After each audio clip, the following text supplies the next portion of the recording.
So, after that bit of excitement, the short story is I lost the fish.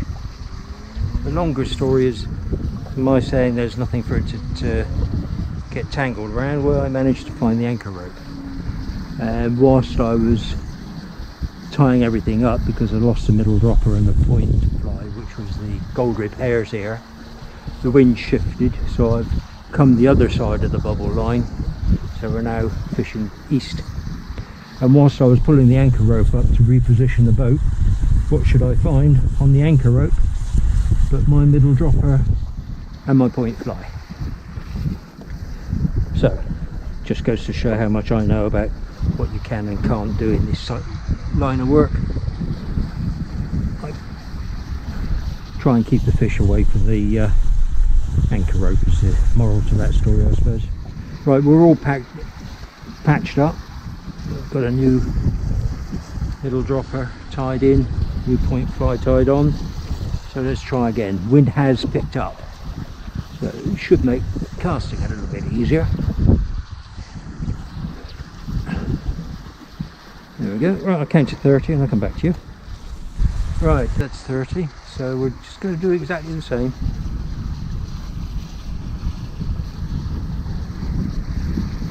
See, I've been catching fish.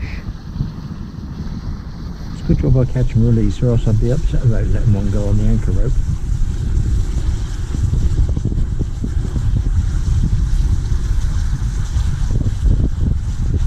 I'm just watching that arc in the line, rod tip to water. That's my strike indicator.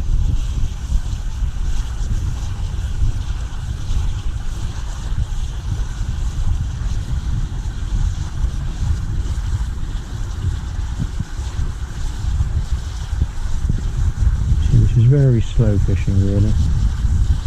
I'm giving it the flies plenty of time to stay down in the water. I'm just trying to pull them up and then let them drop again.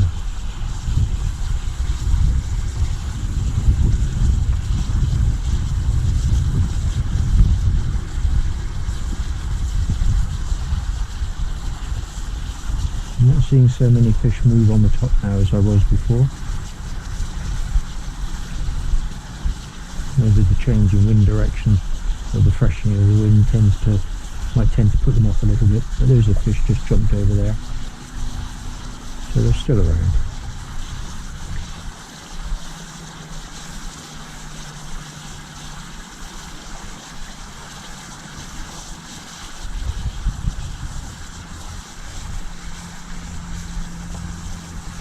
As I get towards the end of the retrieve, I'll just start continuously slow retrieving to bring the flies up in the waters.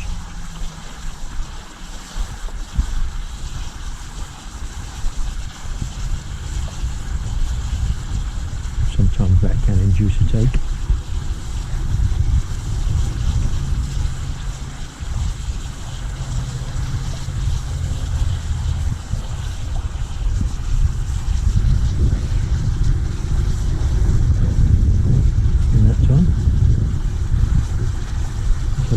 Droppers. That one's going to up that round slightly, so we'll just let that go. Rinse and repeat.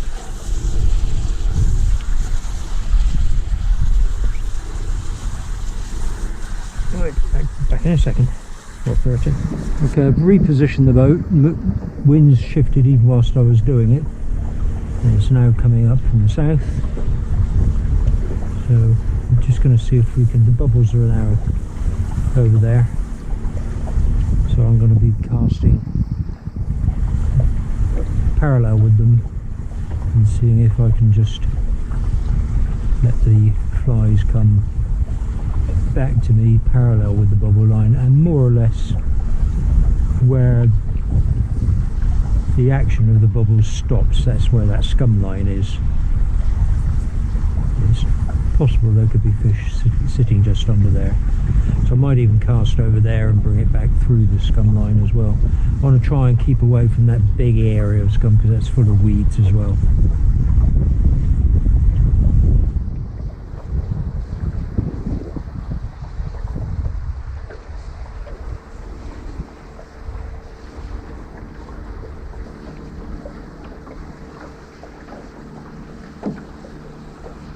See, there's a floating raft of weed in that scum line. There's some more weeds over here and there, so I've got to be careful where I'm casting now.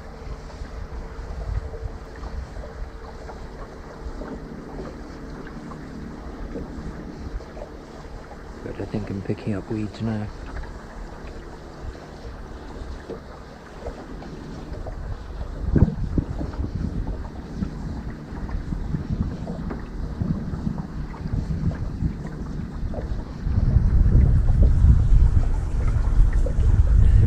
Floating weed in the water.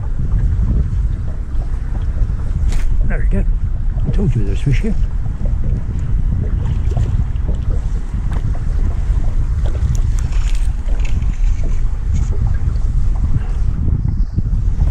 It's a question of really looking out for opportunities.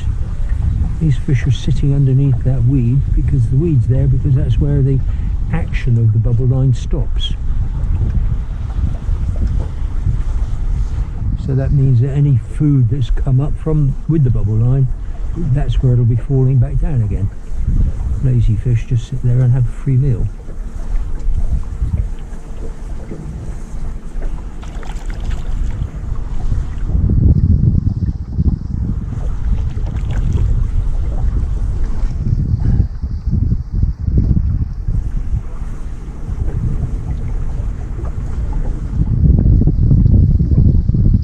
Long time between fish, but you just got to keep trying, try different things till you find something that works. This one's taken a buzzer on the middle dropper.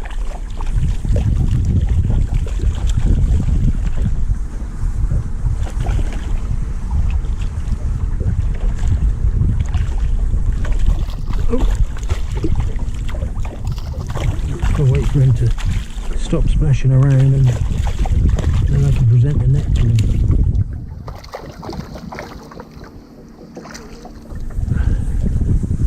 Here we go. There we go. Okay, I'll let him go.